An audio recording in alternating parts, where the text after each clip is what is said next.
ঘুম থেকে উঠে ফজর নামাজ পড়ে তারপরে মেয়ে আছে, মেয়েকে মাদ্রাসায় দিয়ে তারপরে নিজের কাজে বেরোয়, সাহায্য কুলি করে মানুষের কাছ থেকে করে তারপরে এসে ছেলে মেয়ে চালাইতে হবে।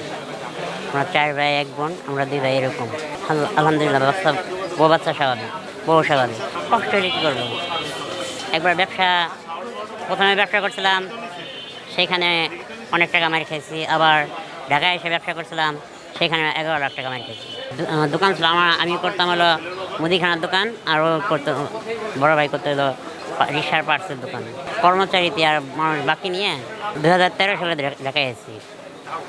তার আগে ব্যবসা করছি, সেই ব্যবসায় অনেক টাকা মার খেয়েছি। না, বাবা মা কোনো সমস্যা নাই।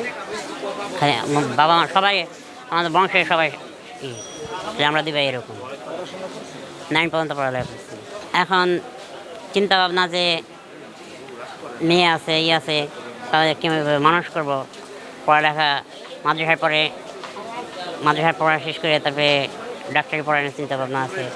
যদি সেটা যদি হয় তাহলে মানুষের সাহায্য সহযোগিতা যদি করে তাহলে মনে হয় করতে পারবো।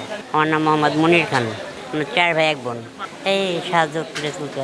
সরকার থেকে যে টাকা দেয় সে টাকা বাচ্চাগিরি খরচ হয় না, তা নিজেরা কী করবো।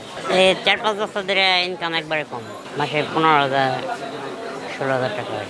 আল্লাহর মাল আমার 1 মেয়ে। আলহামদুলিল্লাহ, আল্লাহ পাক ভালোই চলাইতেছে। আল্লাহর মাল, ছেলে মেয়ে 2 জন, আর আমার ওয়াইফ, আমি। আমরা তো জানি ব্রাহ্মণদেরকে সরকারিভাবে অনুদান দেয়, আর তাছাড়া অনেক সংস্থা থেকে অনুদান দেয়। আপনারা কি পান কিনা? না, আমাদের বাজার কাট আছে, প্রতি মাসে 500-700 টাকা পাই। এই মাস শেষে 3 মাস পর টাকা ওঠেই, এই 2200-2300 টাকা হয়। আমার মেয়ের মাদ্রাসার খরচ প্রতি মাসে 5,000 টাকা। ঠিক আছে, এই যে হয়। আর সরকারি অন্য কোনো অনুদান মানে কোনো সংস্থা টানেও না, তাই ইউ করি না। আপনারা তো 2 ভাই একই সাথে সবসময় থাকেন, সেক্ষেত্রে আপনাদের যে এর আগে নাকি ব্যবসা বাণিজ্যও করেছেন, এই ব্যবসা বাণিজ্যের কী অবস্থা ছিল আর কেন লস খেলেন? মানে কি, প্রথম ব্যবসা খেলাম হলো পার্টনার লগে ব্যবসা করবার যায়, পার্টনারে টাকা মারিয়ে দিল, 16 লাখ টাকা মারিয়ে দিল। তখন বাড়ির ভিটে পাশে একটু জমি ছিল, সেটুক বন্ধক দিয়ে ব্যাংকে থেকে টাকা আনছিলাম, সে মারিয়ে দিল 16 লাখ। ওই টাকা শোধ করতে করতে আবার ফিরে ঢাকায় একটা ছোট্টখাট্টো একটা ব্যবসা শুরু করছিলাম। মনে করছিলাম যে এই ব্যবসা দেই আর এই কাজ করা লাগবো না। পরে ওখানে আবার মার খেলাম, ওই মার খেয়ে একবারেই শেষ। না, আমার ফ্যামিলিতে কেউ এরকম ছিল না। আমরা 2 ভাই এরকম, আমার মায়ের ফ্যামিলিতে এরকম কেউ ছিল না। শুধু আমাকে 2 ভাই এরকমই হয়েছে, আর কেউ নাই। মেয়েটা আর 1 বছর পর হাফিজি প্রায় শেষ হয়ে যাব। হাফিজি পাস করলে পরে একটু বাংলা লাইনে পড়ানো আছে। কেবল হবে 10 বছর বয়স, আর 8-9 বছর বাংলা লাইনে পড়াবো, যদি আল্লাহ সমর্থ দেয় একটু ডাক্তারি পড়ানোর চিন্তা ভাবনা আছে। আর 2 ভাই সব কিছু এক জায়গায়, সব কিছু একসাথে, থাকা খাওয়া পড়া সব এক লগেই, স্বপ্ন একই রকম প্রায়।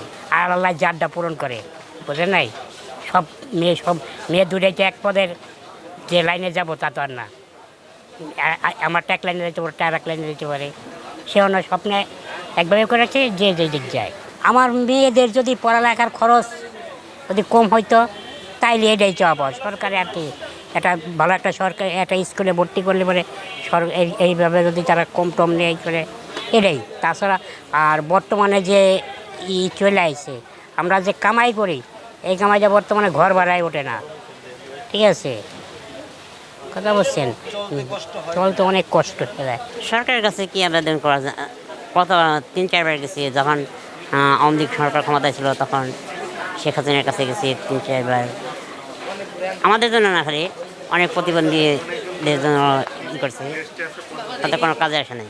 সংস্থার ভিতরে অনুদানের ভিতরে কি সংস্থায় কি অনুদান দেয়? মনে হয় যে একটা হুইল চেয়ার দিল, একটা দিল, ওই মনে হয় যে যেমন আমাদের চলার ক্ষেত্রে মনে হয় যে দিল। তাছাড়া এমনি কোনো করে না। আমরা তো 3টা সংস্থার সাথে জড়িত ছিলাম। একটা হলো সিডিডি, আর একটা হলো পল্লী উন্নয়ন সংস্থা, আর একটা হলো মহিলা উন্নয়ন ফাউন্ডেশন মুভ।